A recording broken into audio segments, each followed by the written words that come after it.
அம்பேத்கரை பிறப்பு சார்ந்த இழிவாக பார்க்கிற சங்கராச்சாரியர்களையும் இந்து கண்ணோட்டத்தையும் புனிதம்னு சொல்லுகிற வேதம் புராணம் இதிகாசம் தான் நம்ம நாட்டோட அடையாளம் சொல்ற பாஜக காரர்கள் அம்பேத்கரை நேரு அவமானப்படுத்திட்டாருன்னு சொல்றது ரொம்ப கேலிக்குத்தானது.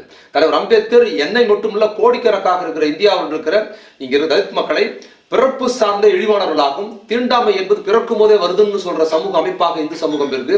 அதைத்தான் ராமாயணம் சொல்லுது, மகாபாரதம் சொல்லுது, பகவத்கீதை அதுதான் சொல்லுதுன்னு சொல்லி வேத புராணம் இதிகாசம் இவங்க சொல்ற ஐடியாலஜி, இவங்க பாஜக ஐடியாலஜியை ஒட்டுமொத்தமா டேமேஜ் பண்ணாரு. முட்டாள்களை உலர்ந்த கீதையை பத்தி அவர் சொல்லியிருக்கிறார். கடுமையான வார்த்தைகள்ல பேசுறது யாரை பேசியிருக்கிறாருன்னா இவங்க ஐடியாலஜி பத்தி பேசியிருக்கிறாரு.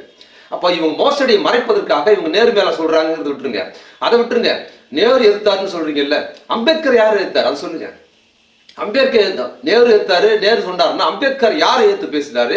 வால்யமா புத்தகங்கள்ல ஆராய்ச்சி கட்டுரைகளை எதை அம்பலப்படுத்தி எழுதினாரு, எதை நிரூபிச்சாரு?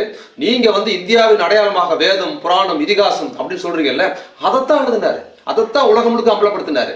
வரிக்கு வரி பதில் சொன்னாரு. இன்னைக்கு வரைக்கும் அது சொல்றதுக்கு இவங்க கிட்ட ஒருத்தர் கூட ஆள் இல்லை. அவர் சொன்ன கேள்விகளுக்கு ஒருத்தர் கூட பதில் சொல்ல முடியாது. ராமன் குறித்து அவர் எழுதின புத்தகம் இருக்கு, கண்ணன் குறித்து எழுதின புத்தகம் இருக்கு, ரிடுல்ஸ் ஆஃப் இந்துவிசம் எழுதின புத்தகத்தை வாங்கி ஊர்ல போட்டு கொடுத்தது அன்னைக்கு யார் கொடுத்தது? நேருவா கொடுத்தினாரு. நீங்க தானே கொடுத்தீங்க, உங்க முன்னோர் தானே கொடுத்துட்டாங்க, சங்கிகள் தானே கொடுத்துட்டாங்க, ஆர்எஸ்எஸ் தானே கொடுத்துட்டாங்க. அப்ப இவ்வளவு மோசமான விஷயத்தை எல்லாம் பண்ணது இவங்க தான் பண்ணிருக்காங்க, இன்றைக்கு வரைக்கும் பண்றாங்க.